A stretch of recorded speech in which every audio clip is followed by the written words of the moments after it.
네, 지난주에는 세례 요한의 증언, 보라, 세상 죄를 지고 가는 하나님의 어린 양이다 하는 말씀과, 그리고 또 계속해서 세례 요한의 제자였던 두 사람, 다시 예수님의 첫 번째 제자가 되었던 안드레, 그리고 성경의 이름은 밝혀지지 않았지만 사도 요한이라고 추정되는 제자에 관한 이야기를 살펴보았습니다. 이제 오늘은 요한복음을 강의하는 5번째 시간인데, 이제 오늘 이 본문 43절에서 51절까지에는 또 다른 제자 빌립, 그리고 나다나엘이라고 하는 사람에 대해서 살펴보려고 하는 것입니다. 오늘 우리가 같이 읽은 43절 본문에 보면 예수님은 먼저 빌립이라고 하는 사람을 불러서 제자로 삼습니다. 빌립은 우리가 아는 예수님의 12제자 가운데 한 사람입니다. 그런데 사실 이 빌립이라고 하는 사람의 이름은 오늘 우리가 강의하는 요한복음을 제외하고서는 전혀 나타나지 않습니다. 그리고 제자들의 삶이 이 빌립에 대해서는 그렇게 유명하지 않고 잘 알려져 있지 않은 제자가 빌립이다, 이렇게 말할 수 있습니다. 왜 그랬는가 생각해 보면 아마도 이 빌립이라고 하는 사람은 우리가 잘 아는 베드로나 사도 바울이나 또는 오늘 이 성경을 기록한 사도 요한이나 이렇게 아주 특출나게 아주 멋진 그리고 훌륭한 그런 제자는 아니었다, 이렇게 추측해 볼 수 있는 것 같습니다. 그러니까 별로 중요하지 않은 제자 가운데 한 사람이다, 이렇게 표현해서 될는지 모르겠습니다만 그냥 그저 그런 사람이다, 이렇게 추측해 볼 수 있겠다, 그 말입니다. 그래서 그런지는 모르지만 오늘 성경에 기록된 걸 보니까 예수님께서 빌립을 부르시는 그 부르심의 장면도 아주 간단하고 그리고 아주 직선적입니다. 빌립을 만난 예수님께서 말씀하시기를 나를 따르라, 이렇게 한마디 하셨는데 그 한마디 듣고 다른 사연이 아무것도 나오지 않은 채 그대로 예수님의 제자가 되어버렸습니다. 여러분 어떠신지 모르겠습니다만 솔직히 말하면 저나 여러분들 가운데 대부분은 특출하기 때문에 하나님 앞에 부르심을 받고 오늘 예수님 앞에 나온 사람들이 그리 많지는 않은 것 같습니다. 우리가 너무 똑똑해서 아주 특출나게 잘나서 제자로 불러주었다, 이렇게 말할 수는 없다, 그 말입니다.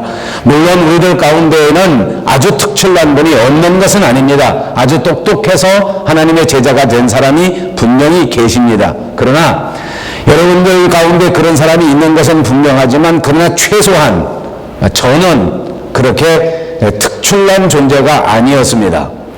예수님 앞에 부름을 받을 그때에 그냥 보통 그저 그렇고 그런 사람 가운데 한 사람이었는데 예수님께서 불러주시고 예수님께서 세워주시고 예수님께서 제자를 삼아 주셨다고 믿습니다.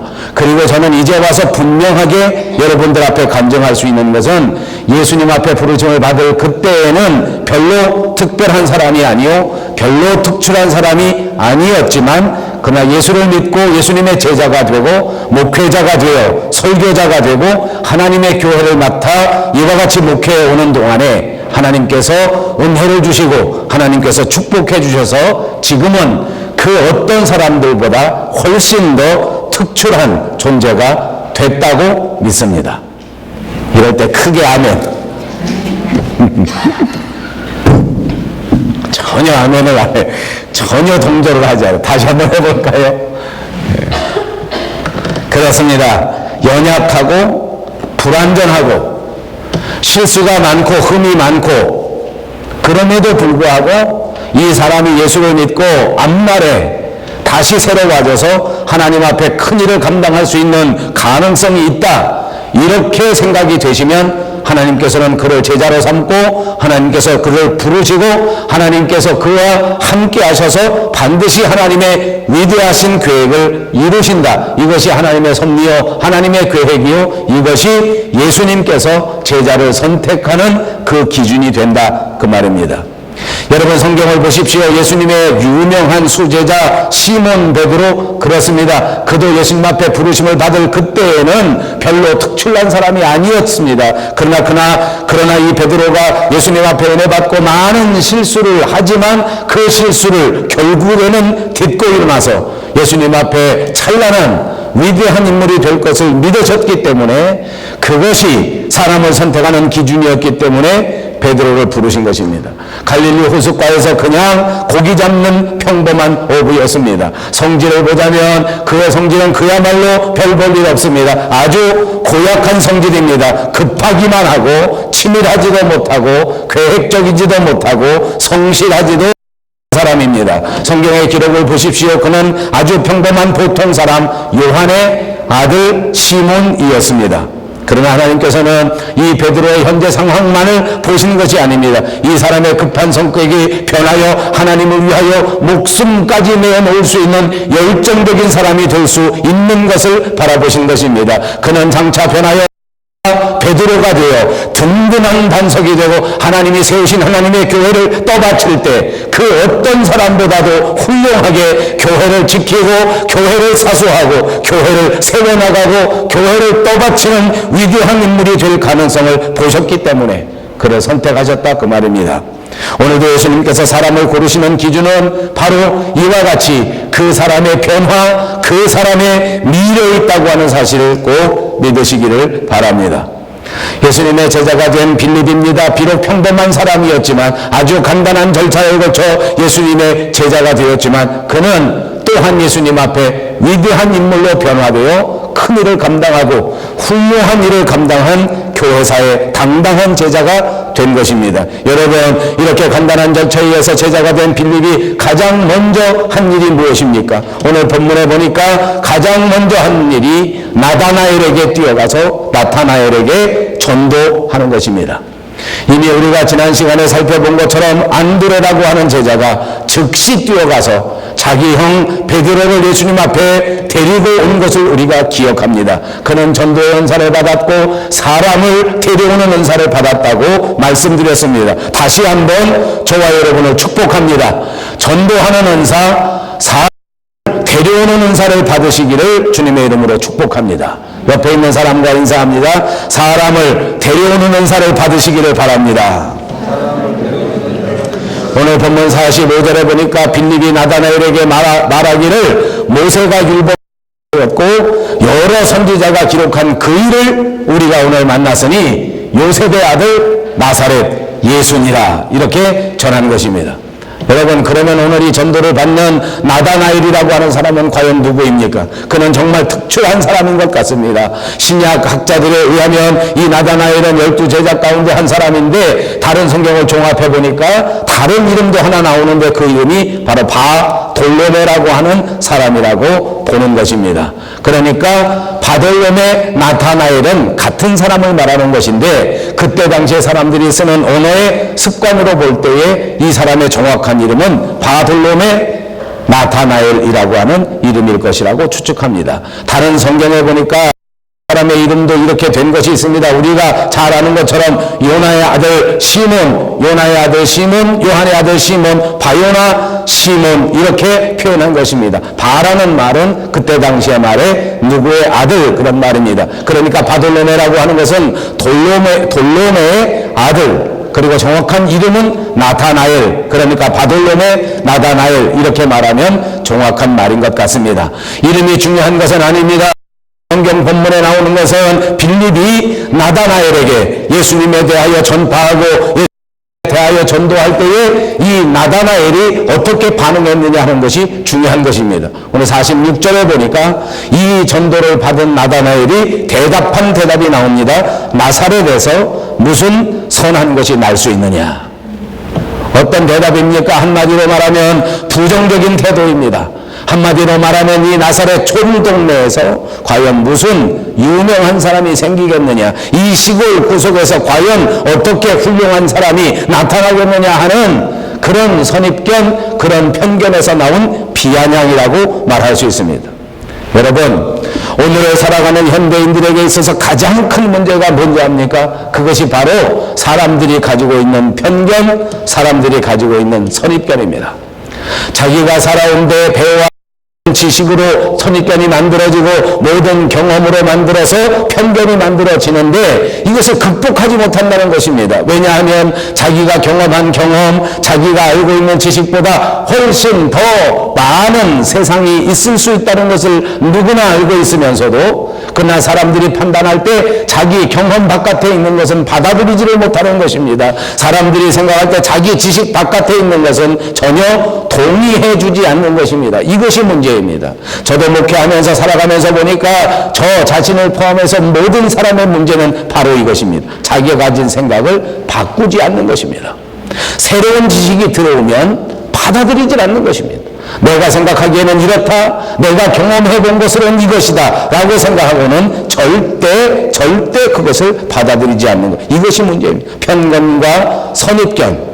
그렇습니다. 나다나엘에게는 편견이 있었습니다. 나다나엘에게는 선입견이 있었습니다. 나다나엘은 나름대로 똑똑한 사람입니다. 그래서 그는 나사렛이라고 하는 동네에 대하여 알고 있었습니다. 정확하게 경험하고 있었습니다. 이곳은 어떤 곳입니까?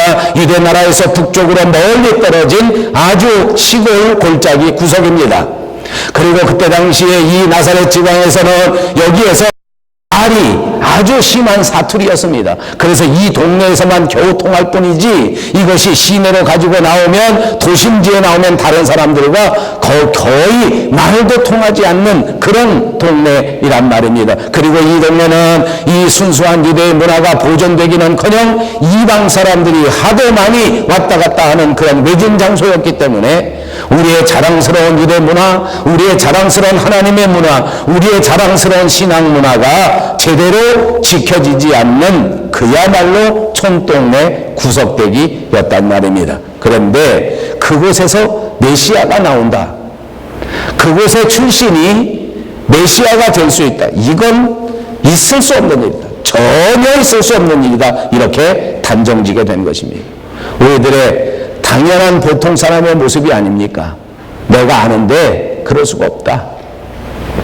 내가 전에 경험해 봤는데 천만에 절대 그런 일은 벌어지지 않는다.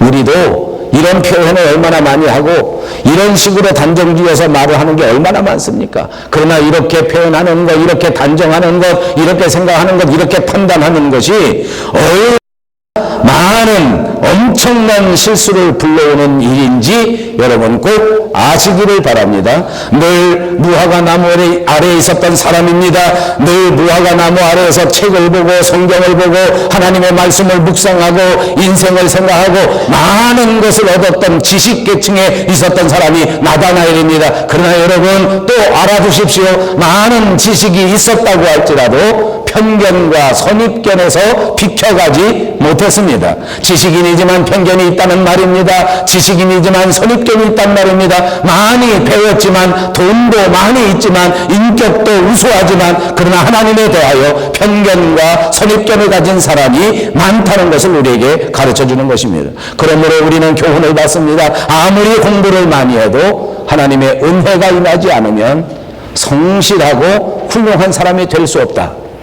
아무리 지식이 많아도 하나님의 은혜가 없으면 특출한 사람이 될 수 없다. 심지어는 교회 안에서 성경 공부를 많이 해도 성경 공부만 가지고 되는 것이 아니다. 하나님의 은혜가 임하여 하나님의 능력이 임하여야 하고 하나님의 성령이 그 사람을 새롭게 하고 변화시켜 줄 때에 인간은 특출한 사람이 되는 것이라는 사실을 믿으시기를 바랍니다. 지식이 사람을 변화시키는 것이 아닙니다. 재물이 사람을 변화시키는 것이 아닙니다. 아무리 많은 지식이 있고 아무리 많은 물질이 있다고 할지라도 사람이 자기 편견에서 벗어나는 것은 하나님의 은혜가 없이는 될 수 있는 일이 아닙니다. 자, 아무튼 여러분, 빌립은 나다나엘에게 전도했습니다. 말씀드린 것처럼 평상시에 그렇게 특출나지도 못한 사람이 큰 용기를 갖고 가서 전도했는데 상대방은 누구입니까? 나다나엘이라는 사람은 나름대로 특출난 사람입니다. 시간만 나면 무화과 나무 아래에 가서 열심히 연구하고 공부하고 기도. 그때 당시에 지식계층의 한 사람이었을 것입니다. 그에게 그 큰 자신감을 가지고 용기를 내서 전도를 했는데 기껏 돌아오는 대답이 부정적인 대답입니다. 비아냥거리는 대답입니다. 나사렛에서 무슨 선생이 나겠느냐? 나사렛에서 어떻게 메시아가 나겠느냐? 너는 모르는지 모르지만 내가 나사렛을 훤히 안다. 그 시골 구석에서 아무리 배도 거기 특출난 사람이 나올 수가 없다. 말도 시골 사투리요, 사는 것도 아주 밑바탕 저질 계층이요, 배운 것도 없는 사람들이 모여 사는 그 동네 문화도 무슨 내놓을 만한 것 하나도 없는 그 동네에 살던 사람이 어떻게 선생이 되고 어떻게 메시아가 되냐. 여러분 한번 상상해 볼 수 있지 않습니까? 초도 처음으로 예수를 믿고 용기를 내서 가슴이 떨리는 마음을 가지고 나다나엘에게 가서 전도했는데 나다나엘이 한마디로 정리해 준 것입니다. 나사렛에서는 선한 것이 날 수가 없다. 그 동네 그 시골에서는 그 시골 출신이 아무리 잘나봤자 그건 되는 일이 아니다. 강남 파라군에서 졸업하기 전에는 있을 수가 없는 일이다. 이렇게 대답해버린 겁니다. 빌립의 입장이 어땠겠습니까? 그는 아마도 크게 위축되었을 것입니다. 사람이 크게 위축되면 어떻게 되는지 압니까? 제가 경험해 보니까 사람이 크게 위축이 되면 발악을 합니다. 여러분 아시는 것처럼 저희 집에는 강아지를 기릅니다. 치와와입니다. 자랑스러운 강아지입니다. 얼마나 기특하고 얼마나 똑똑한지 모릅니다. 근데 길거리에 지나가다 다른 개를 만나면 무지하게 위축됩니다. 왜냐하면 상대방 개는 굉장히 크기 때문입니다. 무섭게 생겼기 때문입니다. 그러면 가만히 있으면 얼마나 좋겠습니까? 옆에 가는 사람이 다 지켜줄 텐데, 주인이 알아서 지켜줄 텐데, 저희 강아지는 그렇지를 않습니다. 너무 위축되니까 발광을 합니다. 발광. 마치 상대방 개 세 파트 이만한 걸 자기가 금방 잡아먹을 것처럼 막 덤벼듭니다. 그랬다가 가까이 쫓아갔다 한 방 얻어 맞으면 그러면 또 혼비백산하고 도망가요. 사람도 여러분 웃지만 사람도 그래요. 위축되면 가만히 있으면 되는데 중간은 가잖아요. 좀 무서운 일이 있으면 조금 가만히 있으면 되는데 안 그래요. 거꾸로 발광을 해요. 자기가 조금 좀 안 됐다, 내가 조금 잘못한 것 같다, 내가 조금 실수한 것 같다, 그러면 가만히 있으면 되는데 가만히 있지 않아. 발광을 해. 거꾸로 막 이제 나서서 나는 잘못한 것이 없다, 난 잘못한데 네가 잘못하지 않았냐, 난 정말 억울하다, 막 그렇게 하는 거예요. 얼마나 흉한지 몰라요. 그러니까 이제부터 논쟁이 시작됩니다. 그러니까 이제부터 싸움이 시작돼요. 여러분, 싸울 때 핏대를 올리는 사람일수록 위축된 사람입니다. 명심하십시오. 위축되지 않으면 그렇게 발광할 필요가 없습니다. 여러분 축복합니다. 살아가시면서 발광하지 마시기를 바랍니다. 빌립은 어떤 사람입니까? 초보자입니다. 그럼에도 불구하고 가진 지식도 많지 않습니다. 경험도 많지 않습니다. 특출난 사람도 아닌 것입니다. 그러나 그 빌립에게는 예수님을 만난 그 순간에 믿음이 들어갔습니다. 믿음이 들어간 사람은 발광하지 않습니다. 이런 당황스러운 순간에 자기는 최선을 다하여 전도하는데 상대방은 세상적 지식을 가지고 나를 비아냥합니다. 나를 조롱합니다. 나에게 대하여 부정적인 말을 하지 않습니까? 어떻게 나사렛에서 좋은 일이 생길 수 있단 말이냐? 어떻게 나사렛에서 선생이 나올 수 있단 말이냐? 라는 것입니다. 그러니까 보통 사람들 같으면 아무리 지식이 많아도 화가 끝까지 날 것 아닙니까? 내가 분명히 보았는데, 진짜 메시아를 보았는데 네가 왜 그렇게 편견을 가지고 나쁜 말을 하는가, 이렇게 비하는 말을 하는가 하고 싸우지 않겠냐는 말입니다. 그러나 제가 전제한 것처럼 이 사람은 위축된 상황에서도 믿음이 있었기 때문에 그는 발광하지 않습니다. 오늘 성경에 보십시오. 빌립은 아무 말도 하지 않습니다. 자기를 조롱하고 이게 비아냥거리는 나다나엘과 더불어 설명하고 논쟁하고 다투고 싸우지 않았단 말이에요. 이거 믿음의 사람의 행동입니다. 사랑하는 여러분, 저와 여러분을 축복합니다. 오늘 빌립처럼 믿음 있는 사람 되시기를 주님의 이름으로 축복합니다. 믿음 있는 사람은 세상에 그 어떤 일을 만났을 때에도 이토록 침착할 수 있습니다. 자기에 대하여 조롱하고 자기에게 대하여 비아냥 에게 대하여 억울하게 하는 사람에게도 끌어오르지 않을 수 있다고 말해요. 설명할 필요가 없어요. 논쟁할 필요가 없어요. 싸울 필요가 없습니다. 빌립은 마음속에 생각합니다. 아무리 나다나엘이 조롱한다고 할지라도 예수님은 메시아다. 아무리 상대방이 세상적 지식을 가지고 나를 공격한다고 할지라도 예수님은 여전히 메시아시다. 여러분 그렇게 믿습니까? 하나님은 하나님이십니다. 아무리 세상 사람들이 하나님을 반대하고 반기독교 운동을 벌이고 예수 믿는 사람을 조롱한다고 할지라도 여전히 우리의 생명을 살려주신 그분, 십자가 위에 예수 그리스도, 그분은 우리의 메시아시요, 그분은 우리에게 생명을 주시는 영원한 주님이신 것을 분명히 믿습니다. 우리의 환경은 어려울지라도, 환경에서 우리를 핍박하는 상황이 생긴다고 할지라도 여전히 하나님은 하나님이시란 말입니다. 빌립에게는 이런 믿음이 있었습니다. 그러니까 상대방이 아무리 자기를 조롱해도 그 사람과 더불어 논쟁할 필요가 없었습니다. 그 사람과 더불어 싸울 필요가 없습니다. 그 사람에게 나사렛에서 예수님이 나올 수 있다고 하는 사실을 설명할 필요도 없었습니다. 어떻게 합니까? 아무 대꾸 없이 빌립은 딱 한마디 합니다. 본문 46절에 와서 보라, come and see. 구구한 설명이 필요 없습니다. 한번 오라는 것입니다. 그리고 보라는 것입니다. 논쟁이 필요 없습니다. 와서 보기만 하면 예수님이 진짜 주님이라고 하는 사실을 알게 될 것이고 믿게 될 것이라는 말씀인 것입니다.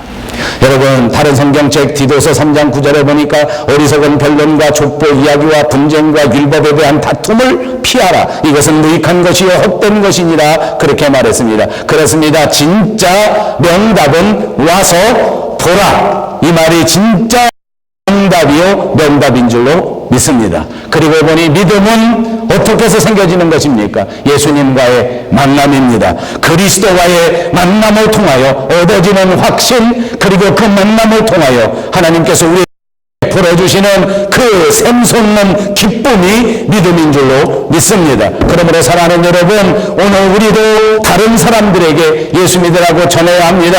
논쟁할 필요가 없습니다. 억지로 증명해 낼 필요가 없습니다. 그들이 예수 그리스도를 직접 만날 수 있도록 와서 보라라고 말할 수 있어야 될 줄로 믿습니다.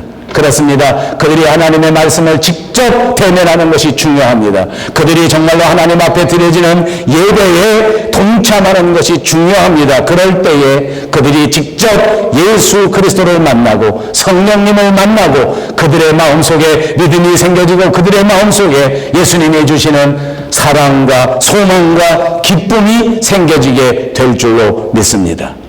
여러분, 그러므로 우리도 만나는 사람들마다 이렇게 전해야 합니다. 와서 보라. 와서 보라. 아멘. 여러분 모두가 다 만나는 모든 사람들에게 예수 그리스도를 위하여 와서 보라 라고 담대하게 말할 수 있는 여러분들이 되시기를 주님의 이름으로 축복합니다. 아멘. 이렇게 아멘 하시고 순종하신 것처럼 실제로 오늘부터 가신다면 그러면 이제 많은 사람들이 전도를 받을 것입니다. 많은 사람들이 우리 교회로 구름같이 몰려오게 될 줄로 믿습니다. 아멘. 그러면 우리 교회는 어떻게 해야 될까요? 무엇을 준비해야 될까요? 저는 여러분에게 말씀드리고 싶습니다. 그러면 우리 교회가 좀 준비를 해야 하나님께서 지혜를 주시면 새로운 계획을 세울 수 있어요. 제가 새신자 팀을 어떻게 할 건지 곰곰이 생각하고 있습니다. 금요일에도 말씀드린 것처럼 다른 우리 한국교회는 주로 새신자 영접팀, 환영팀 이렇게 말하는데 서양교회들은 커넥 데스크라고 합니다. 커넥팀이에요. 커넥팀.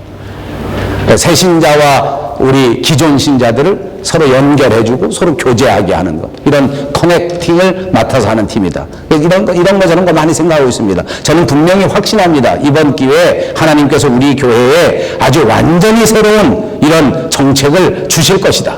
아니 어쩌면 하나님 미리 다 준비해 놓으셨다. 나는 분명히 그렇게 믿습니다. 이제 우리가 믿음으로 최선을 다하고 기도하면 하나님이 응답해 주실 줄로 믿습니다. 자, 그리고 또 한 가지 있습니다. 이것이 최선을 다해서 준비하는 것인데 그러면서 동시에 또 생각해야 할 것 하나 있습니다.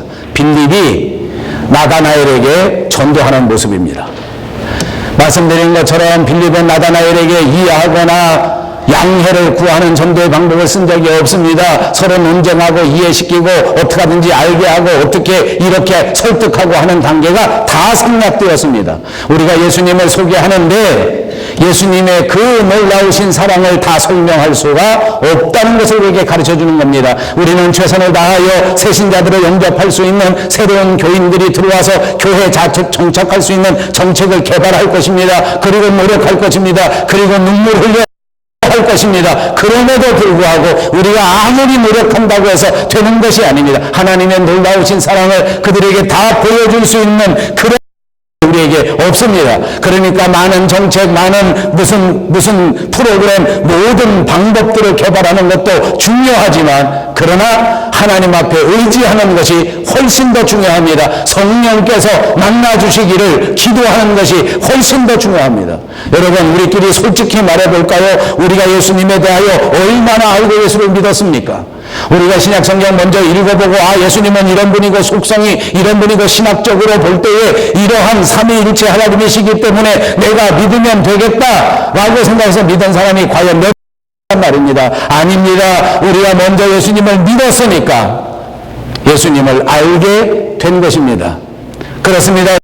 예수님을 만나 예수님을 믿기로 결단하고 약속하고 있기 때문에 하나님께서 우리에게 은혜를 주시고 우리를 새롭게 깨우치셔서 신학이 어떤 것인지 성경이 어떤 것인지 교회 생활은 어떻게 하는 것인지를 가르쳐 주셔서 오늘 이만큼 특출한 존재로 특별한 존재로 만들어주시고 이만큼 세상을 극복하고 세상에서 행복하게 살아갈 수 있는 존재로 만들어주신 것을 믿습니다. 그러니까 하나님이 하시는 일입니다. 그러니까 우리가 해야 할 일은 와서 보라고 초청하는 것입니다. 예수님을 만나야 성경책을 읽어라고 권하면 되는 일입니다. 여러분 가서 음식을 먹습니다. 식당에서 맛있는 음식을 먹고는 가만히 있는 사람이 어디 있습니까? 어디든지 나가서 전하지 않습니까? 거기 한번 가봐라. 진짜 맛있다. 밴쿠버에서 제일 맛있는 식당이다. 라고 소개하지 않습니까? 여러분 우리가 예수 믿고 교회 다니면서 예수 믿으라. 그러니까 정말 좋다. 교회에 가라. 그 교회 가보니까 정말 좋다. 라고 한 번이라도 전파해보지 못했다면 우리 믿음에 문제가 있는 것 아니겠습니까? 빌립이 나다나엘에게 전도를 한 다음에 나다나엘이 예수께로 왔습니다. 그때 예수님께서 나다나엘을 바라보면서 말씀하시는 것이 본문의 47절입니다. 보라, 이는 참으로 이스라엘 사람이라. 참 이스라엘 사람이다. 그 속에 간사한 것이 없다. 진짜 흥미로운 말 아닙니까? 나다나엘은 예수님에 대하여 뭐라고 말했습니까? 나사렛에서는 선한 일이 일어날 수가 없다. 그분이 만약 메시아, 그건 거짓말이다. 이렇게 말하지 않았습니까? 자기에 대하여 부정적으로 자기에 대하여 비웃고 자기에 대하여 업신여긴 사람인데 예수님은 나다나엘을 만나자마자 그 사실을 알고 계시면서도 보라, 이는 참으로 이스라엘 사람이요 그 속에 간사한 것이 없다. 진짜 흥미로운 것입니다. 예수님의 대화의 기준 아닙니까? 예수님이 사람과 상대하는 기준입니다. 저는 이 대목에서도 저 개인적으로 너무나 많은 교훈을 받고 너무나 많은 부끄러움을 고백할 수밖에 없습니다. 저는 저에게 대하여 비난하는 사람에게 이렇게 친절하게 대답해 주지 못하는 사람입니다. 저는 저에게 대하여 부정적으로 말하는 사람에게 갑절로 갚아주는 사람입니다. 훨씬 더 나쁜 점을 찾아내서 기어코 그 사람을 면박을 주는 사람입니다. 그런데 예수님은 저하고 기준이 다르더라고요.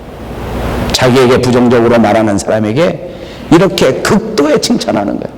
여러분 축복합니다. 여기서 배우십시다. 우리가 예수님의 제자 아닙니까? 나에게 대하여 부정적인 생각을 가진 사람을 만날지라도 예수님처럼 말씀하시기 이름으로 축복합니다. 내 속을 벌벌 끓이게 만드는 자식 새끼들 만났을 때에도 나쁜 말 먼저 하지 말고 예수님처럼 말하세요. 예수님처럼 말하세요. 얼마나 좋은 기준인지 몰라요. 보라, 참으로 이스라엘 사람이다. 그 속에 간사한 게 없다. 이 말은 무슨 말입니까? 이 사람이 무식하지 않단 말입니까? 아니요, 내가 보니까 이 사람은 충분히 무식하다는 말을 들을 만합니다. 왜냐하면 나사렛에서 선한 것이 날 수 없다고 말하는 것은 무식의 극치 아닙니까? 예수님이 그것을 그대로 받아준 것은 아닙니다. 그러나 그 속에 간사한 게 없다, 생각난 대로 말한 것이다라는 것입니다. 장점을 발견한 겁니다. 억지로라도 좋은 점을 발견한 거야. 이 사람이 편견이 많고 이 사람이 선입견이 많아서 지식은 다 틀려먹었지만 그러나 이 사람 말하는 걸 보니 솔직한 면이 있구나, 이걸 칭찬해 준 거예요. 이 정도는 우리도 할 수 있어요. 저도 이 정도는 할 수 있습니다. 속에다 숨깁니다. 너는 무식하구나. 그러나 말하는 걸 보니 착하긴 한가 보다. 저도 예수님에게 배워서 집에서 여러분들 누구라고 얘기할 때, 대화할 때 제가 제일 많이 쓰는 화법이 그겁니다. 그 사람 참 착하다. 무슨 말인지 압니까? 말하는 건 다 무식하지만 그래도 착하지 않냐.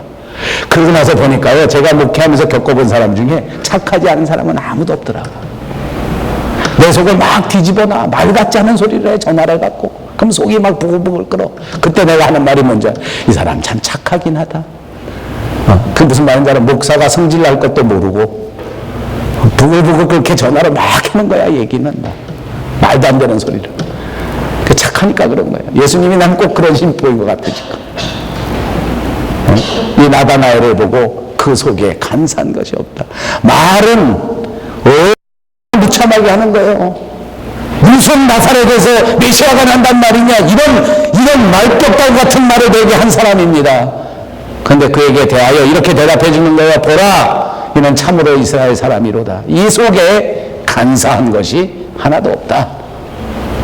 솔직하기는 하구나, 착하기는 하구나. 여러분, 지금 당장의 부정적인 모습을 보고 말하는 것이 아니라 나다나엘이 변하여 예수 그리스도의 사람이 되고 제자가 되고, 그리고 드디어 그 열정 때문에 감당치 못한 채 세계 방방곡곡에 나가 하나님의 말씀을 전하다가 드디어 인도라고 하는 저까지 가서 예수의 복음을 전하다가 순교당할 그 장면을 바라보시고 그에게 이렇게 칭찬해 주신 것 아닙니까? 지금은 부정적입니다. 지금은 나에게 대하여 냉소적입니다. 지금은 회의적인 반응을 보입니다. 그러나 받기만 하면 이 사람은 성실한 사람이 될 것이다. 이 사람은 진실한 사람이 될 것이다. 이 사람은 열정적인 사람이 될 것이다 라는 것을 보셨단 말입니다. 그렇습니다. 오늘 저와 여러분이 만나는 사람들이 그런 사람들일 것입니다. 우리에게 냉소적이고 우리에게 부정적이고 지금은 내 말을 듣지 않고 지금은 내 속을 썩이는 사람일지 몰라도, 그러나 그가 하나님 앞에 은혜 받고 변화되면 이 세상에서 가장 열심으로 가장 최선을 다하여 나를 섬겨주고 나를 위해주고 나를 도와줄 그 사람이다 라고 생각할 수 있는 여러분들이 되시기를 바랍니다. 그렇습니다. 나다나엘은 솔직하게 말하지 않았습니까? 속마음을 있는 대로 말했습니다. 내가 생각할 때는 그 시골 동네 그 에서는 절대 그런 사람이 나올 수가 없다라고 말한 것입니다. 그리고 예수님은 이 나다나엘의 솔직한 성품을 높이 사셨습니다. 그리고 보니 나다나엘은 솔직한 사람이었습니다. 그는 날마다 진리를 찾기 위하여, 진실을 찾기 위하여, 올바른 삶을 찾기 위하여 정말로 치열하게 발버둥 치던 사람이었습니다. 그는 날마다 이 시간만 나면 어디로 갔습니까? 무화과 나무 아래로 갔습니다. 여러분, 왜 무화과 나무 아래로 간지 압니까? 그곳에서 인생이 무엇인지를 깊이 생각해 보기 위함이었습니다. 여러분, 많은 사람들이 시간이 나면 어디로 갑니까? 들로 산으로 갑니다. 피곤해진 육신을 달래러 갑니다. 내 취미생활 하러 갑니다. 내 좋은 것 보러 갑니다. 그러나 이 나다나엘은 어땠습니까? 시간 나면 그 시간마다 무화과 나무 아래에 가서 묵상하고 명상하면서 인생이 어떤 것인가, 생명이 무엇인가, 하나님이 어떤 분이신가에 대하여 생각한 사람이란 말입니다. 여러분, 축복합니다. 여러분들의 무화과 나무를 찾으시기를 바랍니다. 날마다 무화과 나무를 찾아가야 합니다. 날마다 무화과 나무 아래로 들어가야 합니다. 거기에서 여러분의 인생을 깊이 생각하십시오. 과연 여러분의 인생사에서 무엇을 해야 할 것인가, 어떻게 해야 하나님이 기뻐하실 것인가, 무엇이 이 세상에서 행복한 인생을 사는 것인가에 대하여 치열하게 고민하시고 치열하게 기도하시고 반드시 하나님 앞에 응답 받으시기를 바랍니다. 그렇습니다. 나다나엘이 이 무화과 나무 아래에서 하나님 앞에 간절히 기도할 때 하나님께서 그 나다나엘을 보셨습니다. 그리고 그리고 오늘 나다나엘에게 말씀하신 것입니다. 네가 무화과 나무 아래에 있을 때에 내가 너를 보았다. 빌립은 깜짝 놀랐습니다. 어떻게 예수님이 자기를 알아보시는 것인가? 빌립이 너한테 전도하기도 전에 이미 내가 무화과 나무에 있는 너를 보았다.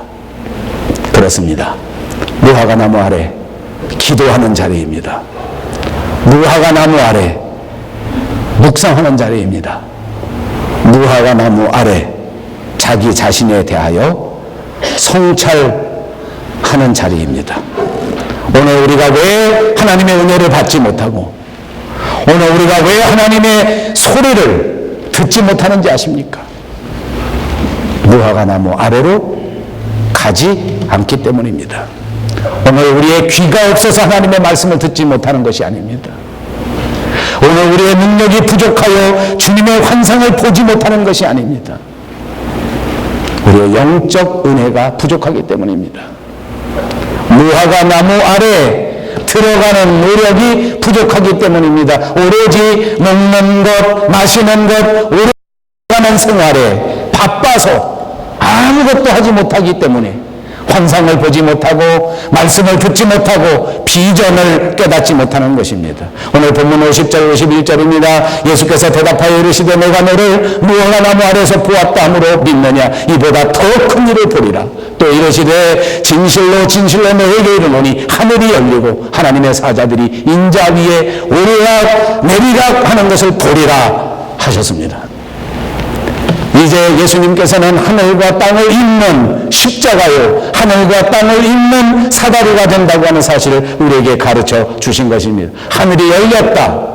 하늘이 활짝 열렸다. 여러분, 우리는 이것에 대하여 잘 알지 못하고 이것에 대하여 조금 이상하게 받아들일지는 몰라도 당시의 유대인들에게 있어서는 하늘이 열린다고 하는 것, 그것은 바로 그들의 신앙의 목표요, 신앙의 꿈이요, 그들의 종말론의 꿈이었습니다. 하늘이 열리는 것, 하늘이 열리고 하늘의 본래의 영광을 되찾으신 예수를 바라보는 것, 그것이 유대인들의 꿈이었다고 말입니다. 하늘에 계시는 그 중심에 계시는 예수님, 그분을 따라 하늘로 올라가는 통로가 열려지는 그것이 하늘문이 열려지는 것을 의미하는 것입니다.